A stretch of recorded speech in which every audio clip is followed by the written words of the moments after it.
Here we are again. People, it's that time, it's that place in the universe for another episode of Iris of Our Eye.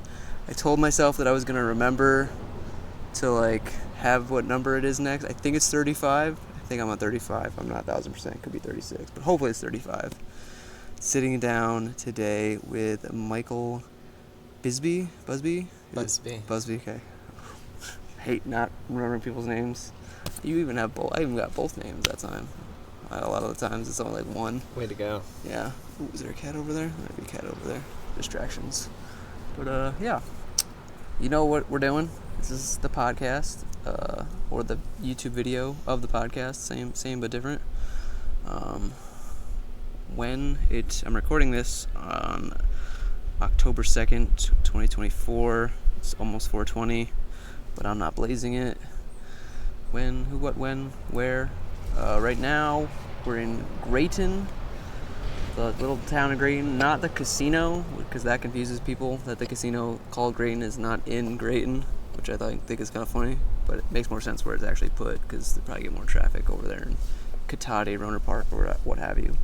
We're near the Stone Creek Zen Center, which I live in front of a lot of the times, or park in front of, but I've never actually been inside of, so I should do something about that before I go to Mexico in a couple weeks. And why is to be entertaining and whimsical and talk about art and tea, because this guy is a tea peddler, and I buy tea from him, and I enjoy the tea that when I do drink it, when I can drink it, because ayahuasca's like no caffeine. And how is through the internet, as it is tradition and always. So yes, Michael is a tea peddler. He's smelling the tea. He's putting the tea in the. Did you say it's a teapot or a tea bowl? I call it a gaiwan. That's a Chinese word, but It just means a lid and a cup. That is exactly what it is. Like lid in a cup. It's like 100 degrees, and we're drinking hot tea. Yeah, we're kooks. Cooling tea. Oh, jeez. So it'll counterbalance itself out and make more sense energetically. I wanted to do it in the tour bus, but since it's so hot, it's even hotter, slightly hotter in there, and I wanted to show Mike this spot. Perfect. This is where I lost my wallet that one time, and hopefully remember to put the thumbnail of the video from whatever Iris of My Eye episode it is, because I do. This is Iris of Our Eye, and then Iris of My Eye is just like me fucking talking about my life, fucking, so I can look back in 10 years and be like, oh shit, yeah, dude, that's really where I was doing that shit. It's crazy. Part of me is has this fantasy that if I ever make it as a rich / famous person, that all the stalkers are gonna be able to go back and watch it all themselves. But there you go. Yeah, it's kind of lame. Honestly, it feels kind of lame to even think that or say that. But I don't know, dude. I don't know what I'm doing in my life. I'm just figuring it out as I go. You'd like to leave the trail. Well, I just like I said, the fuck's that shit called, a time capsule kind of thing / the opposite of a time capsule. The opposite of a time capsule. Is that even a thing? Yeah, yes. The opposite of a time capsule, whatever that is. Because I'm doing this for my future self, to be able to look back and be like, oh, dude, look at that lovable mug fucking doing his shit all the way back then when he had no fucking notion, but except for a prayer that it was gonna lead somewhere. Sweet. If I could rhyme and be witty and charming. Should I drink it out of this side? No, that's the pitcher. Oh, dang it. This is your cup. Damn it, I grabbed the wrong thing. I'm a fool. That's alright. I'll let this get a little bit less warm. One thing I love about tea is that it is hot, but then the other thing that I don't like about it is having to let it cool down to be able to drink it. Yeah, I just drink it. You're a savage. You're like those Japanese people that are just scalding hot tea. Don't give a fuck. They figured out some way to as they're drinking it in, they're cooling it in their mouth simultaneously somehow, or so I've been told. Don't mind this bright ass ball of just put my hand just like that. My hand is the sun. I drank some broth too soon the other day because I'm so used to tea, but it was oily. Oh. And it's hot oil and hot tea are two different things. I mean, I know that's accurate, but I just wonder Oh, it's accurate. You know, it's accurate. Oh, no, the sun's still way too bright. I'm just have to hold my arm like this the whole time. All right, well, besides the tea The tea, yeah. and all of the bullshitting that we're doing, because I'm an enjoyer of bullshitting, what other forms of art dost thou make, Michael? I mean, I know, but I want you to say it, I guess. Well, actually, what's interesting about that topic, Zycon, is I was talking to my friend, Sure. Yuna. Yuna Chung is a professor of art and media and history at Sarah Lawrence College. Okay. And she thinks that what I do with my tea company is not business and not writing and not philosophy and not any of the other things I'm interested. She thinks like if I went to school for what I'm doing, it would actually be called art. I mean, I guess are we saying that it's like performative art, or is it visual art, or is it healing art? Because those are the three categories as far as I've been able to break it down so far. What is healing art? Yoga, Reiki. Okay, so that's art. Is insofar as that category exists, I believe, yeah, because it's like. It's not.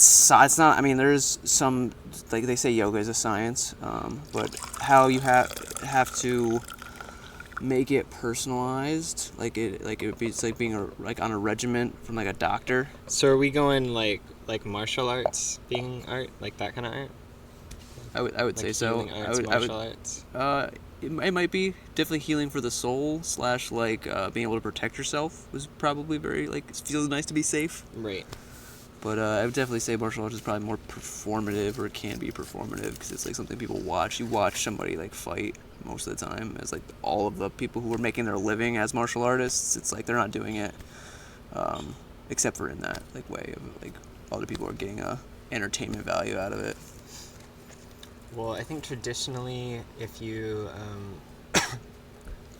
look at contemplative traditions that use, like, let's say calligraphy as a art, it's like it has a lot to do with the artist.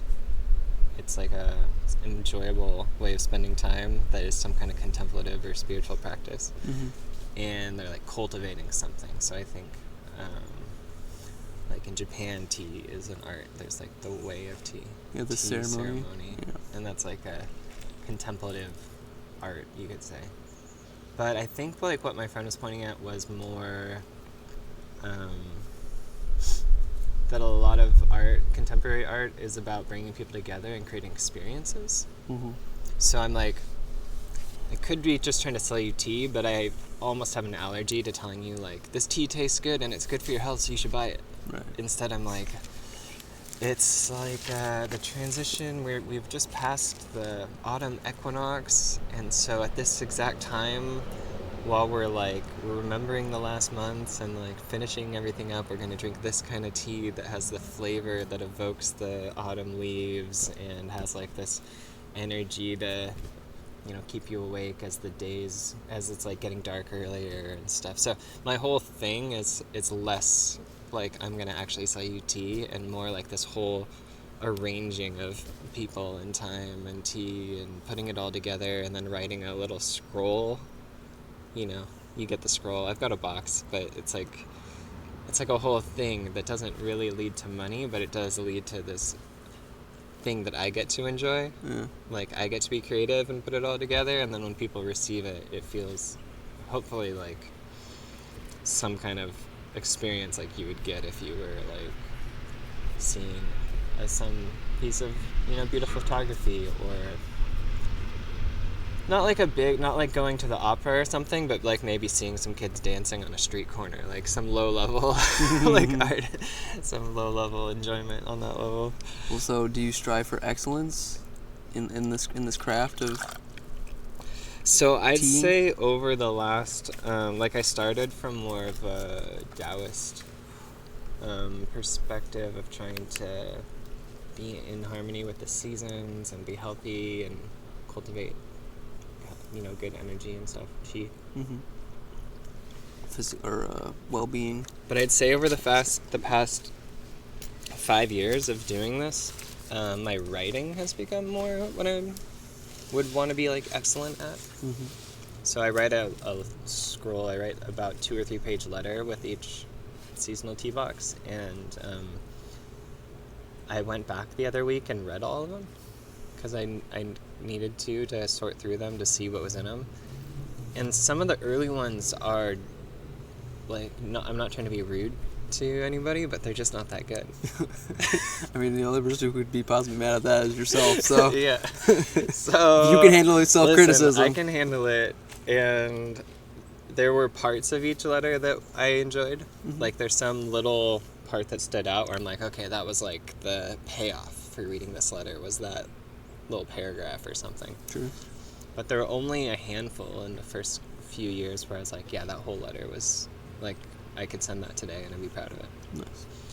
So I've gotten a lot more ease with writing, and my friend Travis, he used to edit my letters, and he was like, well, you had to like figure out what a tea letter is. So now I can write a tea letter, but there wasn't really a tea letter before, so I had to sort of figure that out. Right.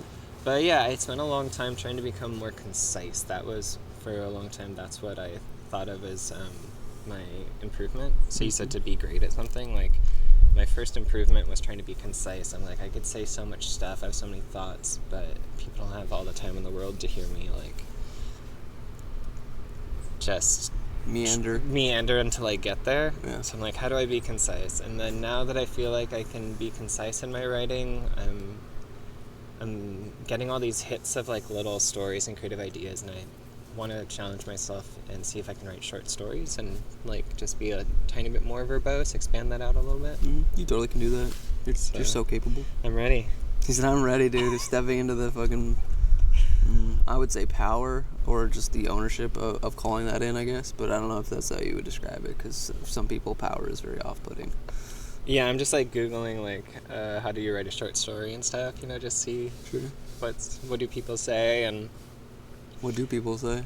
To get into it quickly. Just do it, sure. And to still, you need to like develop characters. You need to have like characters that people care about. Yeah, that's valid. You gotta be able to see them, enter some type of reflection of themselves or some aspect of themselves in the character to be really like... Yeah. Oh my god, I love the game. Yeah, so I don't know. I'm not like I don't see myself as a witty dialogue person. Mm-hmm. I think that what I find interesting and funny might be different than what other people find like compelling and interesting in people, but I do like, that's why I write about trees and the leaves, like settling and being with the leaves, like, because I feel like that's something people connect with that I can describe pretty well. I didn't realize how bad it was. Right. Is it right here? We'll block the sun. Okay, blocking the sun. Yeah, I like that. I'm sorry. So that's anyone cool. who's watching and just blinded by the sun. Arranging. Yeah, just fucking oopsies. Oopsie daisies. Here we are, though. Sheesh. Yeah, man. I like the witty dialogue myself. Honestly, I feel like part of... Because I've been writing the book for however long I've been writing it, and I've taken this break to do this life coaching thing. But... How does your like stand-up comedy mix in with your writing practice? Are you ever writing a book and being like, actually that's more of like a comedy, and then you're like making a joke and you're like, it's not really a joke, that's more of like a sincere... I have such a terrible proclivity to just like act like I'm already famous when I do stand-up comedy and pretend that people should just like give a shit about me for no reason, and they don't, because I'm not like Dave Chappelle level hilarious, right? Or like Richard Pryor, or like George Carlin. Like, he was the whole thing. The point of making it as a comedian in the beginning is to just be it's like laugh per minute is the metric. And I just don't have the stomach for it. I just like, I have too many other archetypal things going on in my personality that to like want to like make people think and make people like laugh and make people like heal, or like really at least reevaluate, like slightly the contrarian energy, but not so, at least with comedy, not so confrontational. But comedy kind of is confrontational nowadays because of just how divided I mean, a lot of the stuff that culture people think is funny is, like, pretty obnoxious. Lowbrow, yeah, for sure. And I have that difficulty with it as well, because it's like dick jokes, poop jokes, fart jokes. You're like, oh, okay, cool. Or just kind of, like, loud and pushy. I don't know if you get a lot of that. It depends on the comedian, probably, for sure. Yeah. But you definitely get the loud and ridiculous people that are just like...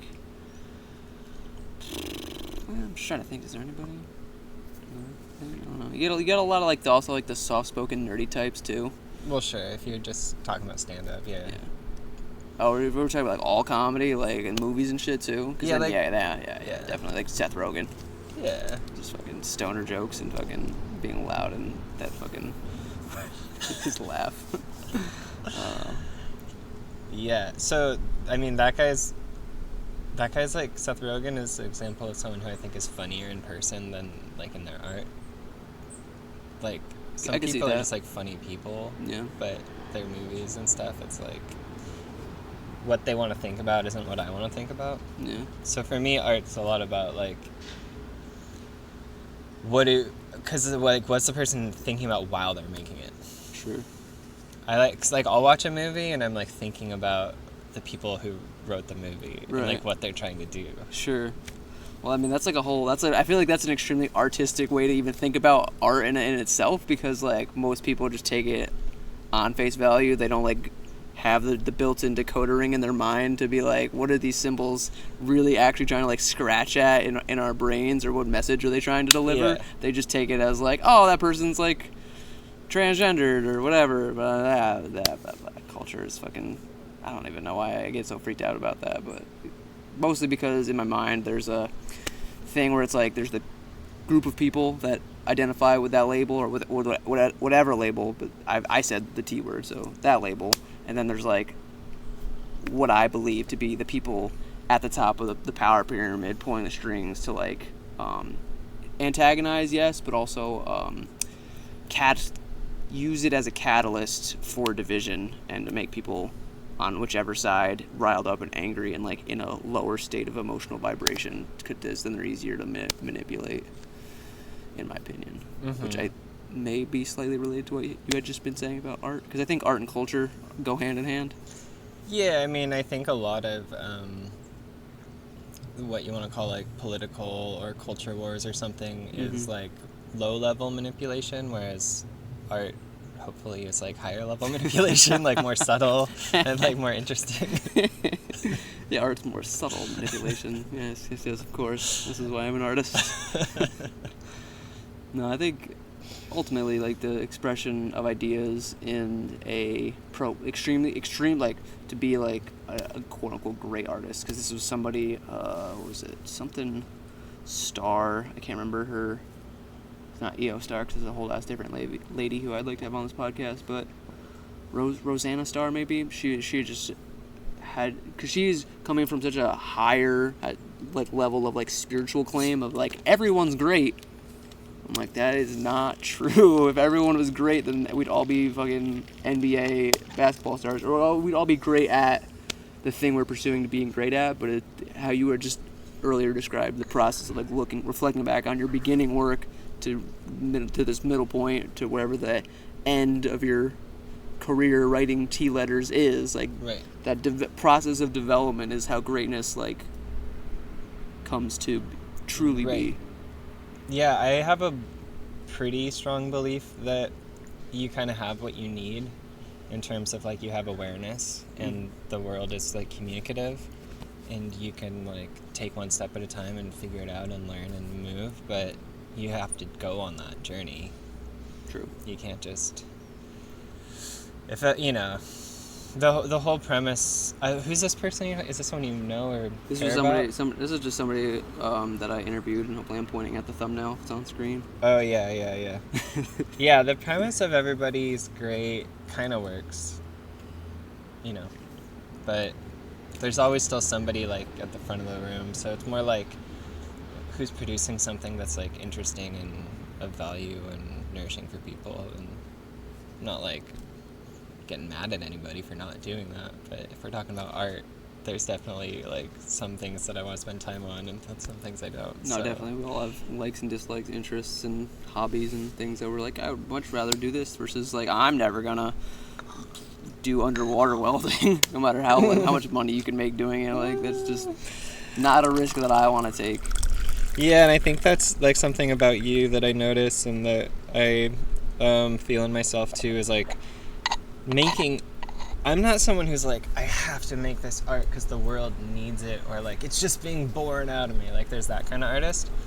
But I am like, I have to make art because all the other options feel like limiting or insincere or dishonest in some way. Like, to me, art has something to do with something that's a gift and something that's honest, and it's not Cheap? Yeah, it's not cheap, and it's like unique to somebody, and you actually put care into it, and you actually like offer it, and it doesn't have to fit into a mold from before. Like, it's not, like I said, I'm looking up how do you write a short story, but I didn't look up how do you run a tea business. I just was like, no, I actually don't. I hate that kind of thing, and I hate that kind of thing, and that's why I'm doing this, and I'm like gonna make it work, and I'm gonna make it over time. Without even knowing what it's going to be, I'm going to make it like an expression of what I actually feel and what I actually want to be producing. And so That was beautiful. there you go. It felt good to hear that you say that, because you're just like entirely just trusting the process of what you're doing and not in any way sounding anxious of some type of future or needing there to be a specific outcome in doing the process. Right. Yeah, and that's like, that's what sucks about having to make money on it too, because then you're like, okay, like this feels so nourishing, but then just kind of like stressing out, and like it'd probably be great to learn business to be more effective, but instead I'm like, who can I get to buy like one thing, just like you buy my tea. Yeah. Hey, you right there, I know you're drinking that coffee, but put that shit down. Come here, I got something better for you. It's like how I am with people too. And I totally like forgot like the whole tea oracle thing, which is probably the more obvious art project that I've been just obsessed with for 2 years. It's coming up in conversation right when it needs to be, right on time, bubbling up out of our subconscious consciousness. Tea oracle. And I saw one of your questions. You do talk to people at AI art sometimes? Yeah, sometimes, yeah. I mean, if it comes up, if it hasn't recently, maybe not at least in the last one. I think I might have talked to Aiden about it. Oh my goodness, more tea, let's go! Sound effects and everything. I wish I had like a sound effect to play where you like reveal the tea cards. So I was like, I'm gonna edit that in post. Yeah. Move from the sun now. Yes. God bless America. So, I've been working on this deck. It's 55 cards. It's tea themed. Basically, actually, when the pandemic was going on, I was meeting online with 2 friends on Zoom, plus my wife, so 4 of us, once a week, and we were making games. Nice. Like board games or just any type of game? Any and every kind of game, and a lot of times we were just talking about ideas for games and kind of framing games, and then sometimes we would follow through and actually like produce something. Journaling games, more like sense, kind of enjoying the world connection kind of games. Some games that were more almost like politically motivated or socially motivated, like for whatever. But like my friend Michelle, she had this whole thing called Walking Alone and Together. And because the pandemic made it so hard to hang out with people, right, she and her friend, who were on opposite sides of the country, and maybe one other person, maybe there are 3 of them, would just like do a prompt once a week. And it would be something in their neighborhood, and it would be something you did while you were on a walk through your neighborhood, and then they'd meet up and talk about it. So it's called Walking Alone and Together. That's cute. And she's an educator and a mystic. She calls herself a learning instigator and a love activist. Fantastic. And maybe one other thing. But That sounds mystical to me. She's everything. And she's just telling me to get into games, to make games. I was like, what does that even mean? But like the back of my... So true. It's so abstract. It's the back of my... the labels for my tea company, they were originally like a game piece for a tea board game. And the board game never got made, but it helped me like think about things differently, and it helped me make a fun label. Nice. And people love the label, so that's kind of like that. Yep.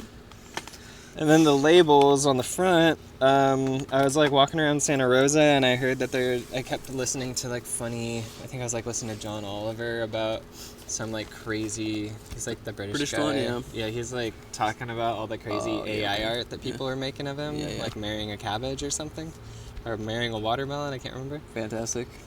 And I was like, hey, art, that sounds like something that my friend Michelle King would like mess around with and just have fun with. And I was like, I'm just gonna have fun. So I made some tea labels, and then I was getting into Oracle, and I was like, I want to make my own Oracle deck because I don't really like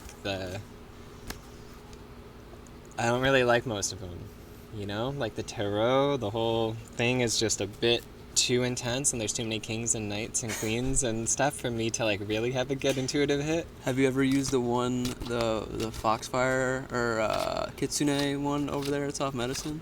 Maybe. Dude, I love that one so goddamn much. But not to take away from you. Yeah, your no, feeling, it's fine. just... I'm just saying, like, I read them and I'm like, if I'm trying to like fit myself into the guidance that they're giving me, I usually run into trouble.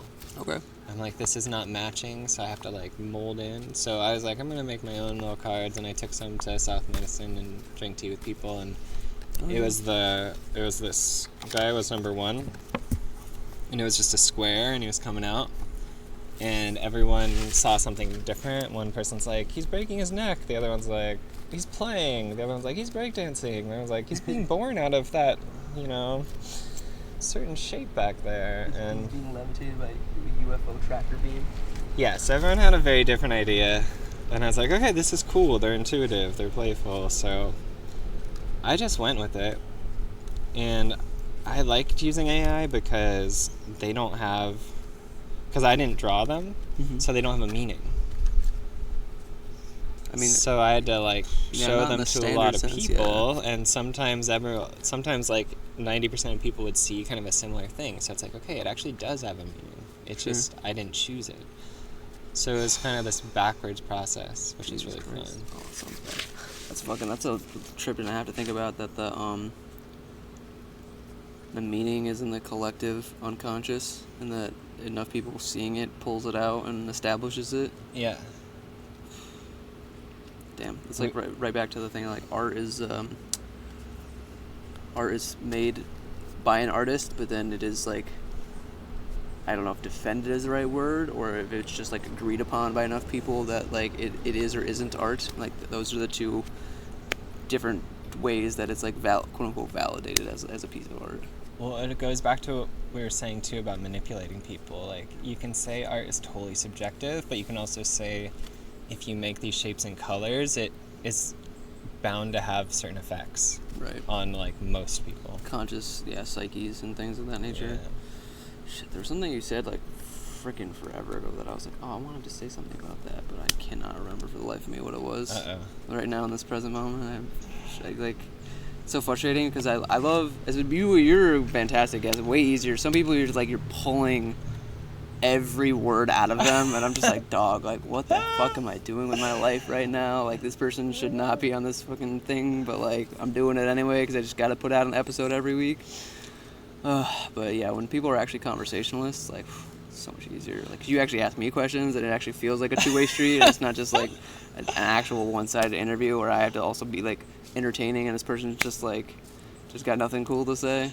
Well, when I'm serving you tea at somewhere, like I don't actually say that much, but I'm on a podcast, so I gotta talk. I gotta talk, dude. This is what we're doing. That's what we're doing. I'm so mad I can't remember what the fuck it was, man. Oh, darn, man. Where the fuck were we? It'll come back. Yeah, no. If you want to give me a hint, I'll tell you what I was talking about. No, we were just psychic manipulation through there's symbology, wombology. That was the last. Yeah, just topic art we being got to. subjective and receiving it and making something that didn't have a meaning, essentially, and then learning the meaning.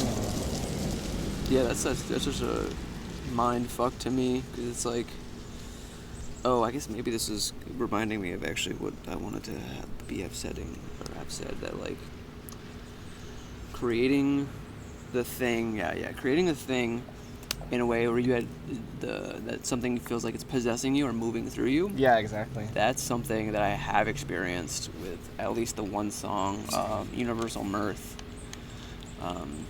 But I'm not 1,000. I mean, it's either I was processing this person's emotions, her story of dealing with her baggage around wanting to live, and then having this like, because this is the way that I experience higher states of consciousness, or one of the ways that like there's this like ringing that happens in my ears that's like may or may not be tinnitus if you want to take it from the purely mechanistic material world. Sure. But that this like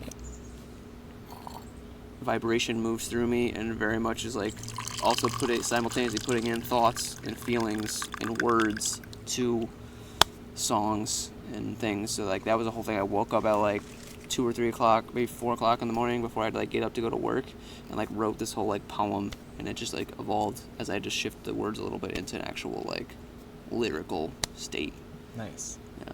And then in my dreams I've had this like beautiful woman like just like playing this crazy ass guitar song, being like, this is yours, but like good luck remembering how to like get to a point where you can play it, and be like, oh my god, right. she's trolling me, but I need that a little bit. I think Aiden had a dream about me where I taught him a Qigong form, or I might be, no, I think I'm just making that story up. Maybe he just asked me in life one day and I just like did something silly and then he like remembered it. Anyway, I had a dream once where my childhood friend was teaching me some like Tai Chi form. Oh shit. In a parking lot. There you go. And I was like, okay, let's do this. So we're doing it right now. Yeah, I mean, so occasionally I'll wake up with like a clear, like inner knowing. For my logo, I woke up one morning and I was like, oh, I think I got this. And I went downstairs and drew it. Or it used to be for my T letters, I would work on them. I would like need a few days to think about the themes beforehand. I'm like, what am I going to do? What am I going to do? What am I going to do? But now I use more, I think what you would call maybe a muse. I don't know, what's your relationship to muse? Like, I'll give you an example. At least what I sort of think is, I feel like some people get inspired to create by their muse. Mm-hmm. For me, it's more like a collaborative partner. So like physically or like spiritually, or both, or neither? The collaborative partner part of it? Yeah. It's actually like, I'm writing a tea letter, I need to be drinking the tea and just go from there. Mm-hmm. I need to like taste the tea and feel the tea and smell the tea and just go from there. If I've got too much of an idea about what I want to write, I'm going to be editing it like over and over and over again until I take out my like the essence. I'll like put too much of my own constructs in. But if I just start with the tea and make more of a collaboration, it's a lot more light touch and it comes out better. Different people are different. Some people like see the whole picture and then they're like, I'm going.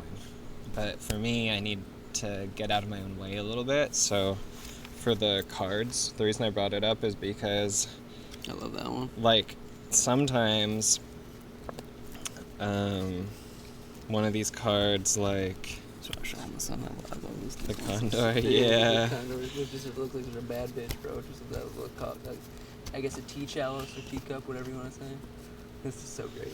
Let's say like this one reminded me of specific teachings that I'd received at some point about richness and like abundance and this kind of like esoteric view of the richness of the world and whatever. That does look like a pretty fat, happy bumblebee. Yeah, so it's not like it's wrong, but I like was like, okay, so this will basically be my like commentary on that thing. Mm-hmm. And it just took me forever because I kept having to like remove that out of it. Same thing with this koala. The koala, I was like, okay, this is gonna be my thing about form of life, this concept that I really like, and I read this book about and blah blah blah. And I write it, and it just keeps sounding bad and wrong until I just, like, get out of there. So that was the last card I, like, really struggled with until I was like, you know what? I'm dropping the whole thing. Someone told me he looks like Yoda. Maybe. And I just, like, went from the card. If I have, like, a relationship with something physical and tangible that I can collaborate with, then my art, writing, presentation, the way I express myself just lands with so much more, like, ease. It's so much easier to receive if I start from somewhere grounded, because otherwise I'm, like, way too in my head and just in my own game. Mm-hmm. Well, I guess I'll say there's a lot of different ways to go about connecting with a muse. And I mean, there's like the stereotypical like Greek idea of the beautiful woman or what have you, like this like cultural or like societal like icon or symbol, maybe. Okay. And then there's less traditional ones. And I'm thinking of Mace's episode. I don't remember what number right now, but he's a comedian that I had on the podcast. Maybe the only comedian that I've had on the podcast besides me. But that he was speaking about Stephen King's metaphorical muse of this like old fat alcoholic like chain smoking dude who just like insults him the entire time, telling him he's not shit or whatever the exact quote was whenever Stephen King was talking about this, because I'm hearing it like third hand or whatever. And then Mace's example for like his niche of like the type of people he's like writing jokes for is like Mexican cholos or Japanese Mexican cholos. Like there's just like weird weird niche subculture of human beings that are like few and far between. Like I've never personally met a Japanese Mexican cholo in my lifetime, but maybe I will. I'm sure. But you'll have the jokes ready. Yeah, dude, I'll be ready. Making this guy right here. He's making shit just for you, dude. You don't even know that he exists, but he is here for you, supporting you. Then me, me personally, I feel very much I feel a lot of responsibility about this actually of trying to not put on like the weight of the world or like the burden of like the fucking being of like Jesus getting fucking whatever to the cross crucified, but this like being a vessel or a intermediary for an infinite consciousness, divine consciousness, whatever you want to call it, this like actual like channel or conduit for this thing that like already knows all the answers, is all the answers, is also all the problems, and is like playing this like cosmic joke on itself to pretend that there's a disconnect for a human lifetime. And that as someone who has had the veil removed enough times through psychedelics or just in general in like a deep meditative state, has been able to access like infinite or the deeper levels of the subconscious mind, that like you learn so much about yourself and your own knowing that there's the burden of like knowledge that you have to go out and proselytize. But I don't like really think that that's something that benefits people, because it just becomes culturally like it's hijacked by other people, like how power structures, the church, synagogues, mosques over time just become these corrupt governments, corrupt institutions that hoard power and just maintain the status quo. Like I was watching this video earlier, I think it was just a short that was, it was Joe Rogan and Duncan Trussell, however his last name is, and he was talking about how like Nikola Tesla and the guy who had the apple fell on his head. Sir Isaac Newton? Yeah, like those guys were fucking ridiculous, crazy, like totally not within the vein of the norm of like society, and that's the reason they were so, I guess, either prolific or a catalyst for such profound change within societal understanding of the nature of realities, because they weren't normal. And now there's a lot of people now that are in the sciences that are just like these normal like scientist people that are like these sort of priest class of people that just spout their scientismness, because they do have a good grounded foundation of what they say is the truth, but they stop at the point of like where religion is supposed to take over, of the why versus like the how. Like they just ignore the free first miracle of like the Big Bang, and everything after that is like their domain. So we're trying to sew that back into what we're talking about, muses, and my proclivity to feel like I am some type of prophet, or I don't think I'm a messiah, because I think I stand more in like the Jewish idea of a messiah, that it's like the entire group of people. It's like everybody's technically the messiah, or can have like the quality of being the messiah's a messiah. But yeah. So what's your job in like communicating to people? Like what is it that your words and art are meant to tell people, or spark in them, or invite them into, or like provoke them into? Getting to a point in their own lives where they realize they are actually like the essence, or like the fluid, like membrane of consciousness, like the ocean. You're the ocean in a drop, not a drop in the ocean, to quote Rumi. That the nature of your being is infinite, and that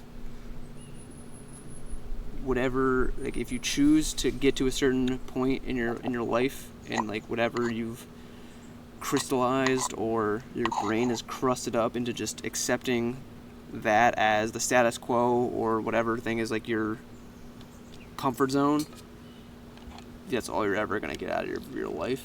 And that's for the ambitious types like me, that like you got to continuously get uncomfortable. And like those are like the people that are going to be the rich, or depending on all that. But it's just more so just anybody who's like seeking to fulfill their potential, that like you're capable of more than you could possibly imagine, and that like the more you continue to refine yourself and cultivate yourself is like as far as you'll go on whatever goal that you set for yourself. And that's all within your zone of control, or locus and focus of attention and awareness. Yeah, I mean, I don't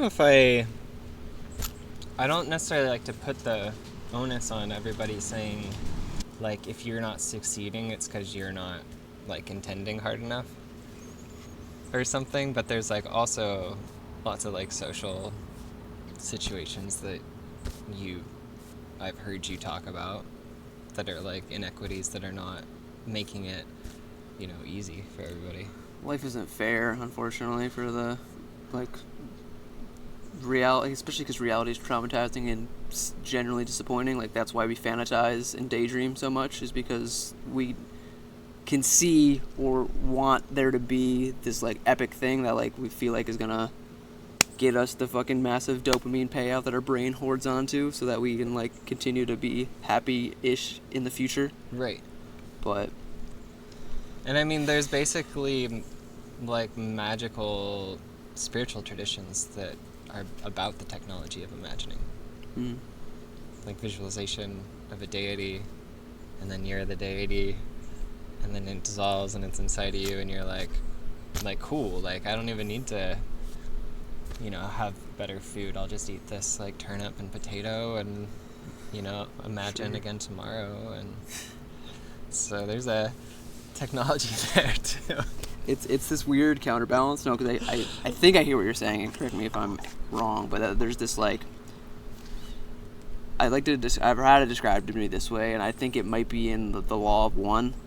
So David Wilcock was giving me this information when I first learned about it, but that, like, there's, like, the little G game, and then, like, the big G game, and then, like, the little G game is, like, all the societal bullshit of, like, fucking material and fucking status and keeping up with the Joneses and the rat race and all that kind of crap. And then there's like the actual, and that's like the root chakra level of like continuing to exist on the mortal plane. Like, if you play it poorly and you don't get your Maslow hierarchy of needs met and, like, the very bottom of the foundation of the pyramid, like, you're fucked and you're gonna die. Right. But then, like, the actual nature, high-end, big G game, like, thing that's actually going on is this, like, pursuit of spiritual virtue and, like, morality and being a good human being for other human beings and being, like, a role model. Because at some point, as you mature, hopefully, you come to, like, some understanding that, like, the wisdom and knowledge that you've acquired becomes, again, like, this burden or, like, this, like, gift that you're able to, like, shine this light of, like, knowing and insight for other people to be able to come to a better understanding and clarity and, like, wake up as conscious beings to their own inner nature of another little thread in the fucking tapestry of oneness. Right. Threads in the tapestries of oneness. The one thing you said earlier about the Rumi, about you're not a drop in the ocean, you're an ocean in the drop. Yeah. Could be wrong, but I think that's him. I like to read a philosopher, contemporary guy named Timothy Morton, and he has a book called Humankind. And in there he talks about you're bigger on the inside, like everything is bigger on the inside. And he says that one of the issues with what he calls Hegelianism, but, like, I've never studied Hegel, so I feel like it's more relevant to people who are academics who are, like, the first couple chapters of the book are kind of, like, paying a lot of credit to some conversation that I'm not a part of. Right. But apparently according to that conversation, there's a lot of, like, you're part of a group. So, like, you're Zycon, but you're also, like, American or whatever. Right. And you would think that American is, like, bigger than Zycon. But he says from an ontological perspective, like from the perspective of what it actually feels like to be me, Michael, like, American is, like, tiny. Like, it plays some role in my life, but I could be in a different country and do a lot of the same things, and I don't really identify with it a lot. It's not, like, a big part of my personality as far as, like, I'm constructing it. So sometimes the things that are, like, the big thing you're a part of are actually, like, really tiny from the experience of being alive. And then you go in and there's just, like, more and more stuff in there. Like, he'll talk about the billions of bacterium inside of you, that you're, like, literally, like, there's more of them stuff inside than just you, right? Yeah. But then, you know, from, like, an experiential or spiritual level, like, we're so much more interesting and weird than any one facet or one person could, like, experience us as. And so, I don't know, that's what it made me think of when you said that you're not a drop in the ocean, you're an ocean in the drop. That it's not quite the same thing. It's not so much like we're all part of a oneness, but it's like we're all part of, like, a weird thing that you can't describe, that's, like, way bigger and weirder than you could imagine. Yeah, the either thought experiment or joke is, like, that comes to mind when you say that, is, again, related to the ocean, because it's this medium of, like, life that it's like two fish are swimming one way and they're, like, fucking bullshitting, talking to each other, and then this other fish swims by and goes, like, how's the water today? And the other two fish are like, what the fuck's water? Like, they have no, there's no, because we're in it, and we're in it, and we're simultaneously are it. There's no actual way to, like, get that, what you even describe as either an outside or an objective, like, look at the nature, like, what God is or what reality is, because you are it and in it, and in it.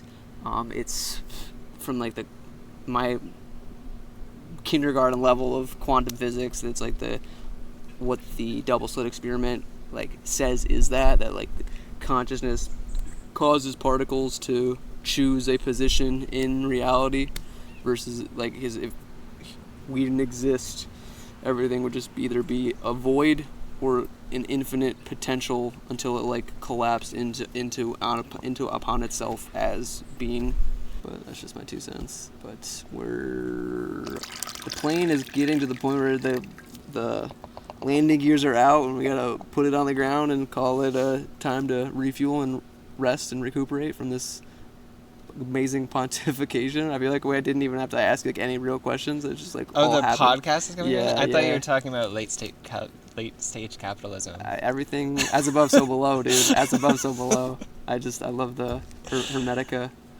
Love the Hermetica. All right, well, to all the lovely people, go to my website. It's on the screen. viatiempo.com. Somewhere probably over behind him over there. You can check out my whole world, my whole tea thing, and also the tea oracle is on there. I just finished it. It's getting printed. It's available, at the beginning of November, but it's up there for pre-order.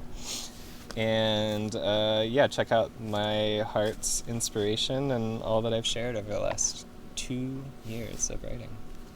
Please do that. Order some tea if you feel. I enjoy it. I'm fucking vibrating with caffeine a little bit right meow, but not too much. That's right, just the right amount. Just the right amount, and hopefully I'll be able to seasonal, sleep. right? In season, dude, in season. Yeah, I'm drinking ayahuasca in a couple of weeks, but I think I'm still okay. Oh, man, I've just been so terrible at the dieta recently, but I'm not drinking to participate. I'm drinking to facilitate. So I just feel like there's less of a you gotta come perfect or as close to perfect as you can get. But this is Michael Busby. Busby. Yeah, okay. No, yeah, I'm just saying words. You can listen to that song "Dig It" by the Beatles on Let It Be. Yeah. And it has my last name in it. Oh shit. His name was soccer coach. Yeah, goddamn, there you go. Yeah. I did not know that. Learning something new every gosh darn day. Yep. But I guess, oh shit. Well. Anyway, I'll stop interrupting you. No. I was like, wait a second. We gotta do the final question because I didn't do the final question last time, and I'm trying to get back into some form of semblance of the structure of what I'm doing here. Okay. What piece of wisdom, knowledge, or insight would you want to give to all the people of the world if you possibly could have it beamed in a short little nugget, 60 seconds, if as soon as I hit the stop recording button, we were both to have aneurysms and die? All right, well, I'm more there's probably not one tidbit for everybody, so maybe it's listening. Maybe it's I'm listening. Listen to people, but also listen to wind and trees, and take your time. Patience and listening Listen. patiently. You might end up hearing your own voice, your own truest desire or truth or wisdom, or you might be confused, and then you should talk to somebody else and maybe listen to them. So I'm gonna go with